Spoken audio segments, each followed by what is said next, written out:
बिस्मिल्लाहिर्रहमानिर्रहीम। अस्सलाम वालेकुम जनाब। स्टोरीज़ मैंने 4 शेयर करनी हैं। इमरान ख़ान साहब ने बहुत बड़ा एतराफ़ जुर्म कर लिया है, इस पे बात करनी है। फिर परवेज़ इलाही साहब की हालत ज़ार पे भी बात करनी है, उनका क्लिप भी आपको सुनवाना है। एक बहुत बड़ा इस्तीफ़ा आ गया है, उस पे भी बात करनी है। और साथ ये भी बात करनी है कि मुसद्दिक़ मलिक साहब ने क्या कहा है कि ये तेल हमें कितना सस्ता मिला है, तेल मार्केट में कब तक आएगा और ये कितना सस्ता होगा। ये इस पे भी बहुत बात करनी है तफसील के साथ। लेकिन सबसे पहले 100 यतीम बच्चों को हमने स्कूल भेजना है भाई। 200 यतीम बच्चियों और बेवाओं को हमने सिलाई मशीनें देनी हैं। कुर्बानी भी, जो कुर्बानी है उसका जानवर जो है ना, आपकी तरफ से बहुत अच्छा रिस्पांस आ रहा है। जिन जिन की चीज़ें हमें रिसीव हो रही हैं उसी तरीके से हम उनका जो है ना कुर्बानी का गोश्त तकसीम करेंगे। ये नंबर डिस्प्ले हो रहा है, जल्दी रब्ता कीजिए। जो भी ज़फ़र नकवी वेलफेयर फाउंडेशन के तहत अपनी कुर्बानी का गोश्त गरीबों में तकसीम करवाना चाहता है, आ जाए भाई। सबसे पहले खान साहब ने बहुत बड़ा एतराफ़ जुर्म किया है। खान साहब के से 8 सवालात हुए, 8 सवालात GIT में। अच्छा, ये भी अब वक्त की सितम ज़रीफ़ी देखें, वक्त की करवट लेते कि खान साहब जो कहते थे मैं तो कोर्ट में भी पेश नहीं होऊंगा, वही खान साहब GIT में भी पेश हो रहे हैं। 4-4 घंटे वो नैब में भी पेश हो रहे हैं। मैं कहता हूँ एक बंदा जिसकी गर्दन में इस तरह का सरिया हो, 4-4 घंटे उनसे वो पूछगछ होना, यही उनकी ज़लालत के लिए काफ़ी है। खान साहब कल GIT के सामने पेश हुए। DIG ऑपरेशन की ज़ेरे निगरानी और ज़ेरे क़यादत GIT टीम वो बनी इस्लामाबाद पुलिस की, और ये उस सिलसिले की थी कि खान साहब ने जो जनरल आसिम नसीर पर इल्ज़ामात लगाए, जो कि DGC फैसल नसीर साहब पे, जनरल फैसल नसीर पर इल्ज़ामात लगाए, जो DGI जनरल नदीम अंजुम साहब पर इल्ज़ामात लगाए, और फिर इल्ज़ामात भी ऐसे वैसे नहीं, बहुत संगीन इल्ज़ामात, अपने कत्ल के इल्ज़ामात। उस सिलसिले में खान साहब को GIT के सामने पेश होना था। GIT के सामने वो पेश हुए, उनको मुख्तलिफ़ क्लिप्स दिखाए गए और उसकी बुनियाद पर उनसे 8 सवालात हुए। ये सवालात भी बड़े अहम हैं और इनके जवाबात भी बड़े अहम हैं। सवाल नंबर 1 उनसे हुआ कि क्या ये वीडियो क्लिप्स आपके हैं? तो जवाब खान साहब ने कहा जी हाँ, ये वीडियो क्लिप्स मेरे हैं। ठीक है, यही जो आप भाई कत्ल का इल्ज़ाम लगा रहे हैं उन पर और कह रहे हैं मेरी कत्ल की साजिश में राना सनाउल्लाह के साथ शामिल हैं, फैसल नसीर जनरल फैसल नसीर वगैरह। ठीक हो गया। उन्होंने कहा जी बिल्कुल, ये सारे के सारे वीडियो क्लिप्स मेरे हैं। उन्होंने अपनी वीडियो क्लिप्स को ऑन किया। सवाल नंबर 2, क्या आपके पास इन इल्ज़ामात के सबूत हैं जो आप पेश कर सकें? इमरान खान साहब ने कहा जी नहीं। ठीक है ना, मेरे पास इन इल्ज़ामात के सबूत नहीं हैं। सवाल बड़े दिलचस्प हैं, ठीक है, जवाब भी उनसे ज़्यादा दिलचस्प हैं। सवाल नंबर 3, क्या आपको जनरल फैसल नसीर ने बराह रास्त ऐसी धमकी दी? इमरान खान ने जवाब दिया जी नहीं। सवाल नंबर 4, तो फिर आपने इल्ज़ामात क्यों लगाए? इमरान खान का जवाब था मुझे किसी ने बताया था। ये बदकिस्मती से हमारे 4 साल वज़ीर आज़म रहे हैं, मुझे किसी ने बताया था, मैंने इल्ज़ाम लगा दिया। सवाल नंबर 5, आपके पास इस बात का कोई सबूत भी है? इमरान खान जी नहीं। ठीक है जी। सवाल नंबर 6, आपने DGI यानी जनरल नदीम अंजुम DGI पर इल्ज़ाम क्यों लगाया? चलो, आप इस पर इल्ज़ाम लगाया तो आपने कहा मुझे किसी ने बताया। अब DGI पर इल्ज़ाम क्यों लगाया? इमरान खान ने जवाब दिया कि चूँकि उन्होंने प्रेस कॉन्फ्रेंस की थी इसलिए मैंने साथ उन पर भी इल्ज़ाम लगा दिया। ठीक है ना। अच्छा, सवाल नंबर 7, क्या आप जनरल फैसल नसीर से कभी मिले हैं यानी live face to face? Imran Khan का जवाब था नहीं। और सवाल नंबर 8, आप डर्टी हैरी किस को कहते या पुकारते हैं? तो इमरान खान ने कहा कि मैं जनरल फैसल नसीर को डर्टी हैरी पुकारता हूँ। ठीक। और तफ्तीश के इख्तिताम पर जितने भी सवाल जवाब हुए तो वो उस पर दस्तखत करा लिए गए। इमरान खान ने पूछा कि ये सारे के सारे वीडियो क्लिप्स मेरे हैं, मैं ऑन करता हूँ, क्या अब मैं जा सकता हूँ? उन्होंने कहा जी अब आप जा सकते हैं। ठीक है, ये JIT में पेश हुए। अब यूथ ये कहेंगे कि देखो जी हमारे लीडर ने सच बोला है। मेरा ख्याल है इससे ज़्यादा कोई इम्कान नहीं है फंसने का कि आप किसी पर कत्ल की साजिश का इल्ज़ाम लगाएं। खान साहब पर बहुत संगीन एक से एक बढ़ के मुकदमा। वो सहाफ़ी जो कह रहे थे ना, कुछ सहाफ़ी कह रहे थे, बहुत बड़े बड़े सहाफ़ी, जयद नाम है, वो कह रहे थे कि जनाब खान साहब पर हुकूमत ने इतने कोई तगड़े मुकदमे नहीं बनाए। खान साहब पे बहुत तगड़े मुकदमे हैं। खान साहब पे तो शखाना का मुकदमा भी बहुत तगड़ा है। खान साहब पे फॉरेन फंडिंग का मुकदमा भी बहुत तगड़ा है। खान साहब पर ये इल्ज़ामात लगाने वाला मुकदमा भी बहुत तगड़ा है। खान साहब पे 9 मई का मुकदमा तो सबसे तगड़ा है। खान साहब पे बहुत संगीन, खान साहब पर कत्ल का मुकदमा भी, गो कि उसकी अभी तफ्तीश होनी है, मैं कभी भी ये नहीं कहूँगा, लेकिन खान साहब पे कत्ल का मुकदमा, ज़ाहिर किसी पे 302 का मुकदमा हो और करने वाला मकतूल का बेटा हो तो डेफिनेटली वो भी तगड़ा ही मुकदमा है ना। तो वो मुकदमे उसमें अब इसी वजह से लोगों को पता चल गया है कि चैप्टर क्लोज़ हो गया है। आ जाएँ भाई, ये ज़रा परवेज़ इलाही साहब की हालत ज़ार देखें। परवेज़ इलाही साहब क्या कह रहे हैं ज़रा ये आप ख़ुद भी देखें, लेकिन उनका हुलिया देखें। आज वो अदालत में पेश हुए और उनका रिमांड मांगा गया, लेकिन रिमांड नहीं मिला क्योंकि वो लाहौर हाई कोर्ट ने रोक रखा, तो इस वजह से उनको जेल भेज दिया गया। और उन्होंने कहा कि जी मुझे तो हफ़्ता 10 दिन से एक ही लिबास में रखा गया, कपड़े तब्दील करने की भी इजाज़त नहीं थी, मुझे तो 6x6 सेल में रखा गया, मेरी तो टांगें भी सीधी नहीं होती, मुझे दवाइयाँ नहीं दी गई। इस तरह से उन्होंने अपनी हालत बयान की, अपना नक्शा खींचा।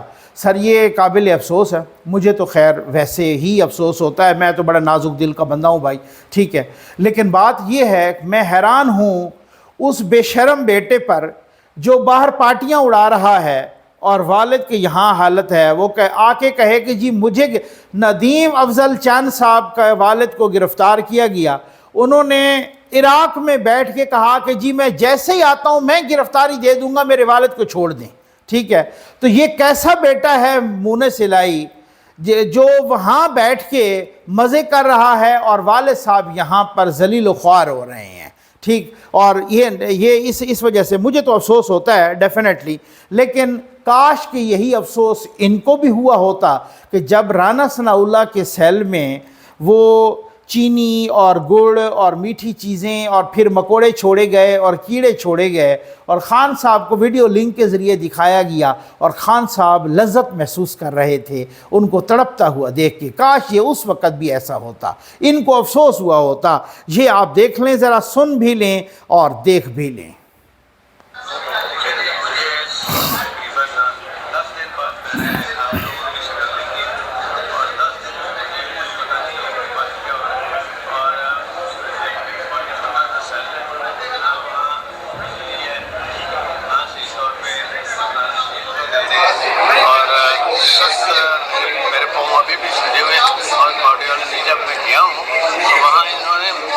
थोड़े टाइम में मुझे निकाल लेंगे और वहाँ से थोड़ा है और बिल्कुल ना इलाज करने दे रहे, ना मुलाकात करने दे रहे, घर वालों से भी मुलाकात बंद है।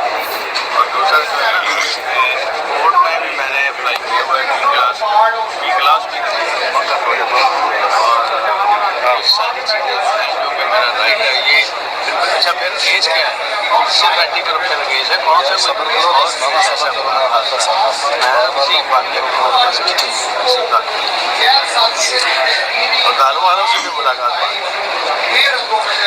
सर, ये जो आजकल प्रेस कॉन्फ्रेंस का सिलसिला हो रहा है, ठीक है, इस तरह की प्रेस कॉन्फ्रेंस मीटिंग की छोड़।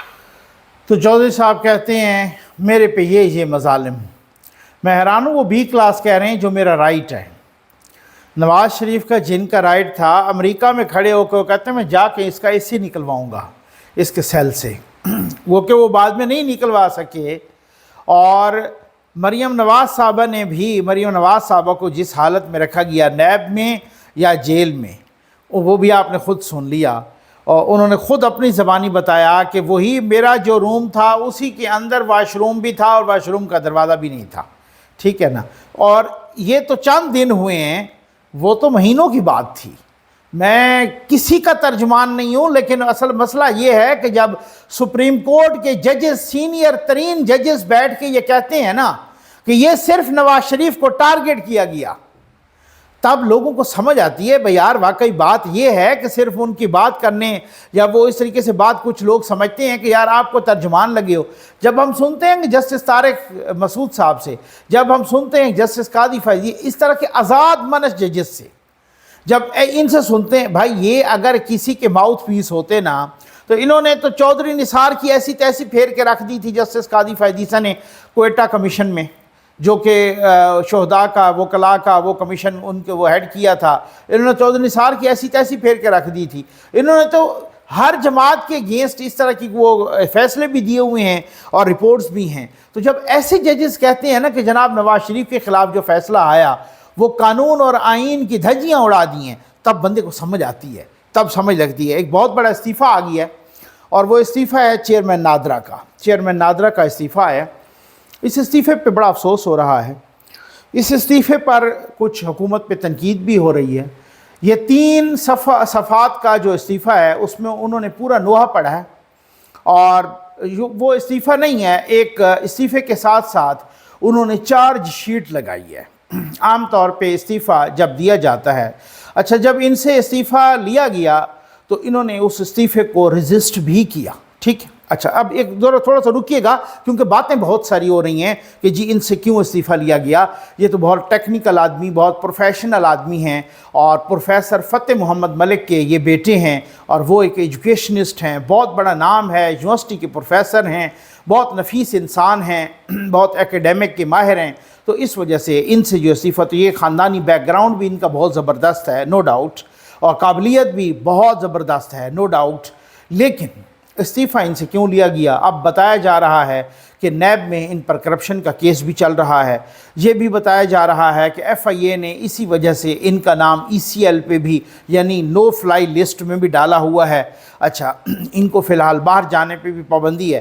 یہ دوسری دفعہ طارق ملک صاحب، یعنی چیئرمین نادرا طارق ملک صاحب نے دوسری دفعہ استعفیٰ دیا۔ اچھا یہ کوئی کہے کہ یہ ٹیکنیکل ہیں، پروفیشنل ہیں، قابل ہیں، جی بالکل ہیں، ٹھیک، لیکن ساتھ اگر کوئی یہ کہے کہ یہ یوتھیا نہیں ہے پکا، وہ پھر سب سے بڑا جھوٹ بولے گا۔ یہ پکا یوتھیا ہیں جناب، ان کو بھی ماننا چاہیے۔ میں دلیل کی بنیاد پہ میں بات کرنے کا عادی ہوں۔ ان سے 2 دفعہ استعفیٰ لیا گیا، دونوں دفعہ نون لیگ کی حکومت نے لیا، ٹھیک۔ ایک دفعہ ان سے 2013 میں استعفیٰ لیا گیا تھا، یہ 2013 سے پہلے تھے، ٹھیک، اور چونکہ زرداری صاحب کے ساتھ، ان کے ساتھ بھی ان کے اچھے تعلقات تھے۔ اب بھی پیپلز پارٹی نے، زرداری صاحب نے ان کو بچانے کی کوشش کی لیکن نہیں بچا سکے، ٹھیک۔ اچھا اب معاملہ 2013 میں کیا تھا؟ عمران خان نے کہا جی حلقے کھلوائیں، فلاں دھاندلی ہوئی ہے، یہ ہوا ہے، وہ ہوا ہے، اس طرح کی انویسٹیگیشن ہونی چاہیے، یہ اس وقت بھی چیئرمین نادرا تھے۔ ان کا کیا پراگیٹیو تھا، یا کیا ان کا ڈومین تھا، یا کیا ان کا استحقاق تھا کہ انہوں نے پبلکلی بیان دے دیا کہ نادرا کے پاس ایسی کیپیبلٹی اور اہلیت ہے کہ وہ سارے بوگس ووٹوں کو چیک کر سکتا ہے۔ اب یہ بات اس وقت کے وزیر اعظم نواز شریف صاحب کو پسند نہیں آئی۔ بھائی آپ کا پبلکلی اس طرح کا بیان دینا، یہ ایسے ہی ہے کہ جیسے حکومت کا کوئی ادارہ، بھلے کوئی بھی ہو، نادرا نہ ہو، کوئی بھی ہو، وہ اس سے بڑھ کے جو ہے نا، کہیں پہ مذاکرات ہو رہے ہوں، وزیر خزانہ بیٹھا ہو، سیکٹری خزانہ اٹھ کے دوسروں سے مذاکرات میں جا بیٹھے اور ان کو اپنی روک ٹوک شروع کر دے، ٹھیک ہے۔ یہ چونکہ ڈسپلنری ایکشن ہوا اور اس ڈسپلن کو وائلیٹ کیا، ایس او پیز کو وائلیٹ کیا، اور اس وجہ سے ان سے استعفیٰ لے لیا گیا تھا۔ اب اس کے بعد انہوں نے اپنے استعفے میں بہت کچھ لکھا ہے، پورا رونا رویا ہے، ٹھیک ہے، پورا چارج شیٹ۔ انہوں نے کہا جی میں کمپرومائزز نہیں کر سکتا، یعنی ان پہ پولیٹیکل پریشر تھا کمپرومائز کرنے کا۔ اب یوتھ یہ کہہ رہے ہیں کہ ان پہ فلاں پریشر تھا، ان کو فلاں کہا گیا، ان کو فلاں کہا گیا۔ میں کسی کا ترجمان نہیں ہوں، ہو سکتا ہے ان کو کہا گیا ہو، ٹھیک ہو گیا۔ میں کہتا ہوں کہ یوتھ یہ ٹھیک کہہ رہے ہیں کہ ان کو کہا گیا۔ چیئرمین نادرا طارق ملک صاحب لگے تھے 2021 میں، 2022 کے مڈ تک، تقریباً اپریل تک عمران خان کی حکومت رہی، ٹھیک، تقریباً 1 سال ان کا بھی بنتا ہے، 1 سال ان کا بھی بنتا ہے، 1 سال ان کے ساتھ رہے، 1 سال ان کے ساتھ رہے۔ تو طارق ملک صاحب تنگ آ گئے کیونکہ ان سے غلط مطالبات کیے جا رہے تھے، ان کے جو استعفے میں بھی لکھا ہے اور یوتھے بھی جو بول رہے ہیں، ان کو پریشرائز کیا جا رہا تھا۔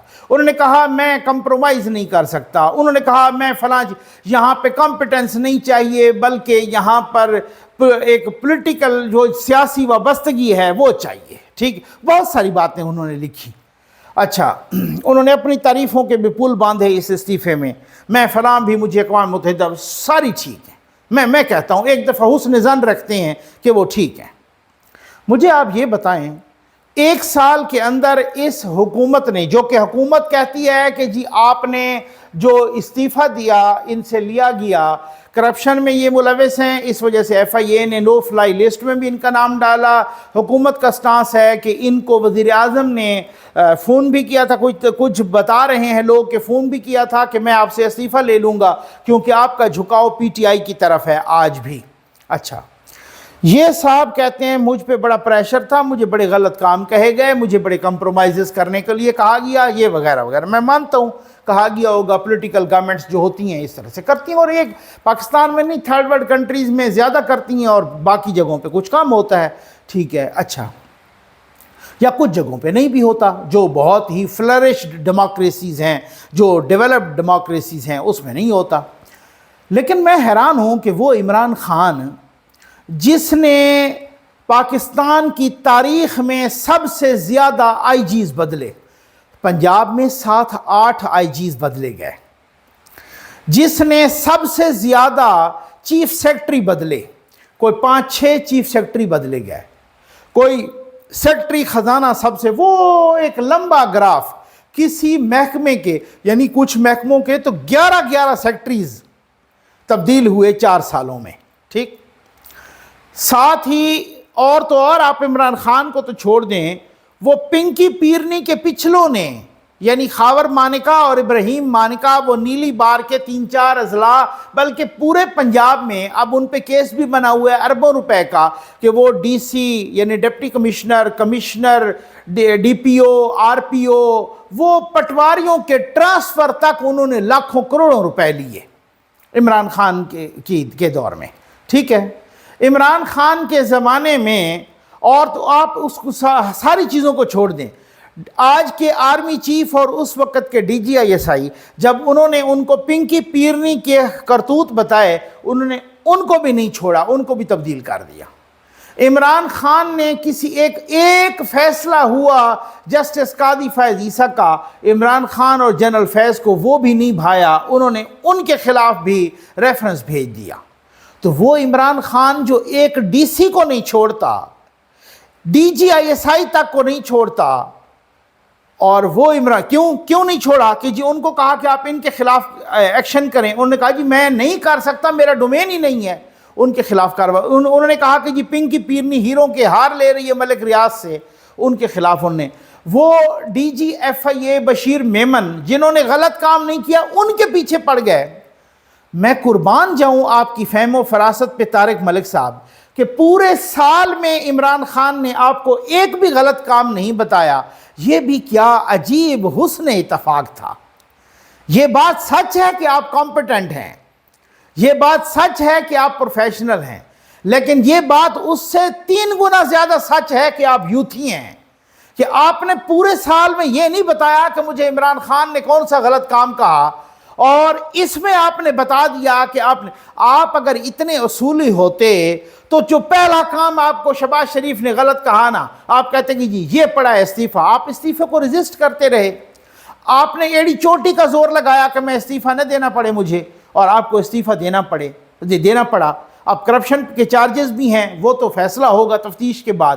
تو بھائی بات یہ ہے کہ ہر کسی چیز کی نا تہہ میں جانا ہوتا ہے، اس کی کم از کم یہ دیکھنا ہوتا ہے کہ صرف جناب وہ پروفیشنل ہیں، جناب وہ بہت ہی ٹیکنیکل ہیں، وہ بہت جی نو ڈاؤٹ اللہ واسطے کام نہیں کرتے رہے۔ آج بھی اگر آپ ان کا انالیسس کریں، ذرا تھوڑا سا دیکھیں، چیک کریں، وہ ہر کسی کو پتہ ہے سپریم کورٹ کے جج سے بھی زیادہ تنخواہ تھی غالباً ان کی، ٹھیک ہے نا۔ تو وہ اس طرح سے اللہ واسطے کوئی کام نہیں کرتا رہا۔ ताकि वो अपनी तारीफ़ों के पुल बांधे, और ना कोई लास्ट को नागुज़ीर है और ना कुछ है। जहाँ तक प्रोफेशनल और टेक्निकल का ताल्लुक़ है, काबिलियत का ताल्लुक़ है, नो डाउट है, उसमें कोई इस तरह की शक नहीं है। लेकिन जहाँ तक ये है कि वो यूथियाँ हैं पक्के, इस वजह जो वज़ीर आज़म ने या हुकूमत ने वार्न किया था नहीं रहे, तब भी आ जाएँ। मुसद्दिक़ मलिक साहब ने क्या बताया, तेल कितना सस्ता मिला।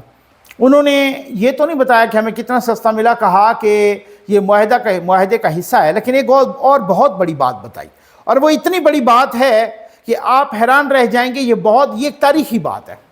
लेकिन उन्होंने इशारा किनारे में बताया कि अगर आपको 15-20% कोई तेल सस्ता मिलता है तो आपको इतनी पैसों की बचत होती है। इसका मतलब ये कि हमें उससे पता चल गया कितना सस्ता मिला है, क्योंकि अगर उनसे सवाल हुआ कि कोई 70 से 75 डॉलर पर बैरल तेल है इस वक्त बैनुल-अक़वामी मंडी में, तो अभी पता नहीं आज कितना है, ये 2 दिन पहले की बात है, तो आपको कितना सस्ता मिला? तो उन्होंने कहा हमें इससे बहुत सस्ता मिला। तो इसका मतलब ये बहुत खुशखबरी है। दूसरी बात कि ये तेल कह रहे हैं कि 2 से 3 हफ्तों में ये हमारी रिफाइनरी में रिफ़ाइन होके बल्कि मार्केट में आ जाएगा, पेट्रोल पंपों तक पहुंच जाएगा, और तकरीबन को 20 से 25 रुपए या इससे भी हो सकता है ज़्यादा ये सस्ता हो जाएगा। 45,000 मेट्रिक टन का वो पहुंच चुका है जहाज़, और 55,000 मेट्रिक टन का बाकी है अभी जो आना है, यानी 1 लाख मेट्रिक टन का ये कॉन्ट्रैक्ट हुआ, और मज़ीद भी आएंगे। मुसद्दिक़ मलिक साहब ने बड़ी मज़े की बात की। उन्होंने कहा, ये वो वाली बात नहीं बता रहा कि जो उन्होंने तारीख़ी बात की, वो तारीख़ी बात मैं इसके बाद बताने लगा हूँ। मुसद्दिक़ मलिक साहब ने कहा कि ये कहते थे कि जी हमारी हुकूमत इसलिए उड़ा दी अमेरिका ने कि हम रूस से तेल ला रहे थे। माशाअल्लाह, आप तो ला रहे थे, रूस ने खुद कहा था, हमसे इन्होंने कोई रब्ता ही नहीं किया। वो हमाद अज़हर साहब वो उसी ख़त को दोबारा घुमा फिरा रहे हैं सोशल मीडिया पर, और यूथियों को चूना लगा रहे हैं, क्योंकि यूथियों का अपर चैम्बर फारिग है, तो हमाद अज़हर साहब उसी ख़त को घुमा फिरा रहे हैं। ये नहीं बता रहे कि जी उस वक़्त जहाँ पाकिस्तान में रूस के सफ़ीर भी और उनके वज़ारत ख़ारिजा ने भी कहा था हमसे कोई रब्ता ही नहीं हुआ, उन्होंने हमें कुछ कहा ही नहीं है, हमसे तेल के बारे में कोई रब्ता ही नहीं हुआ। ये इनकी हकीकत है। वो कह रहे हैं हम तेल मंगवा रहे थे रूस से, हमारी हुकूमत ख़त्म हो गई। तो फिर जब ये इन्होंने तो मंगवा लिया, फिर इनकी तो पहले ख़त्म हो जानी चाहिए थी, ठीक है ना। तो खैर, मुसद्दिक़ मलिक साहब ने ये कहा कि भाई हमने जो तेल ख़रीदा है रूस से, वो चीनी करेंसी में ख़रीदा है, युआन में, ठीक है ना, वो चाइना की करेंसी में। ये बहुत बड़ी तारीख़ी तब्दीली है। हम हमेशा कोई चीज़ जो बाहर से ख़रीदते हैं वो डॉलर में ख़रीदते हैं, डॉलर में। इसी वजह से डॉलर के ना होने से अरबों डॉलर के कंटेनर हमारे कराची एयरपोर्ट पर फंसे हुए हैं। लेकिन उन्होंने कहा कि ये जो तेल हमने ख़रीदा है ये युआन में ख़रीदा है, ये इसकी ख़रीदो फ़रोख्त या तिजारत चाइना की करेंसी में हुई है। ये बहुत बड़ी बात है। ये अमेरिका के लिए लम्हा फ़िक्रिया है कि अब डॉलर, अब इस पे बहस होने लगी है कि क्या डॉलर अब अपना कंट्रोल, अपना अख्तियार खोता जा रहा है, अब वो खो रहा है अपना अख्तियार, डॉलर कमज़ोर हो रहा है युआन के मुकाबले में, क्या युआन डॉलर को रिप्लेस कर रहा है। ये बहुत बड़ी बात है। यही वो वजूहात हैं, वो एक्सटर्नल फैक्टर है कि जहाँ पर आप सिंथिया रिची को भी चीखते हुए देखते हैं, यहाँ पर आप ज़ल्म खलीलज़ाद को भी बकवास करते हुए देखते हैं, जहाँ पर आप मरकंडे कटजू को भी चीखते हुए देखते हैं, जहाँ पर आप 66 कांग्रेसमैन को भी बेसकून और बेचैन देखते हैं। इस वजह से यही सूरत हाल है कि यही तो एक्सटर्नल फैक्टर्स हैं, जिन एक्सटर्नल फैक्टर्स की आर्मी चीफ भी बात कर रहा है, जो वज़ीर आज़म भी बात कर रहा है, जो बाकी भी बात कर रहे हैं, सारे यही वो एक्सटर्नल फैक्टर हैं जिन पर कोर कमांडर कॉन्फ्रेंस में भी बात होती है, एलामिया में भी बात होती है, फॉर्मेशन कमांडर कॉन्फ्रेंस में भी बात होती है, आर्मी चीफ हाफिज साहब भी बात कर रहे हैं इसी पर। तो ये वो एक्सटर्नल फैक्टर्स हैं, यही वो तकलीफ़ है यहाँ पर कि ये तो यार डॉलर की बजाय युआन में यहाँ पर ख़रीदो फ़रोख्त और तिजारत शुरू हो गई। ये तो फिर से हमारे खान साहब थे तो वो तो बस ट्रंप ने अलल ऐलान कहा, मैंने आपको वीडियो सुना चुका हूँ, मैं दोबारा सुना दूंगा, वो मेरी आर्काइव में मौजूद है। ट्रंप ने कहा था اس جب خان صاحب جا کے ان کے ساتھ پریس کانفرنس کی، ٹرمپ نے کہا تھا کہ جو پہلے والے تھے حکومتیں وہ تو ہمارے لیے اتنا کام نہیں کرتے تھے، ہمارے لیے تو خان صاحب نے، عمران خان نے بہت کام کیا ہے امریکہ کے لیے، پہلے والے تو ہمارے لیے اتنا کام ہی نہیں۔ یہ ٹرمپ کے الفاظ ہیں اور خان صاحب ساتھ بیٹھے تھے، پہلو میں بیٹھے تھے، سمجھ آگے نا آپ کو نا؟ تو اس وجہ سے اب چونکہ سی پیک دوبارہ زندہ ہو گئی ہے، امریکہ کو مروڑ ہے اس چیز کی بھی، اب آپ کو سمجھ آ رہی ہوگی کہ معاملات کیا ہیں۔ IMF ہمیں اب تک کیوں نہیں قرض دے رہا، وہ ساری شرائط رکھتا ہے، پوری کر دیتے ہیں، 4 اور بتا دیتا ہے اور پھر کوئی اور بہانہ کر دیتا ہے۔ اب وزیر خزانہ تک نے کہہ دیا ہے کہ IMF کو تکلیف ہے کہ کس وجہ، وہ ان کا کوئی اور مقصد ہے، وہ چائنا کے ساتھ تعلقات، وہ سی پیک کے معاملات، وہ ان چیزوں پر اب آپ کو بہت ساری چیزوں کی سمجھ آ گئی ہوگی۔ امید ہے آپ کو ویڈیو پسند آئی ہوگی۔ آپ کا بہت بہت شکریہ۔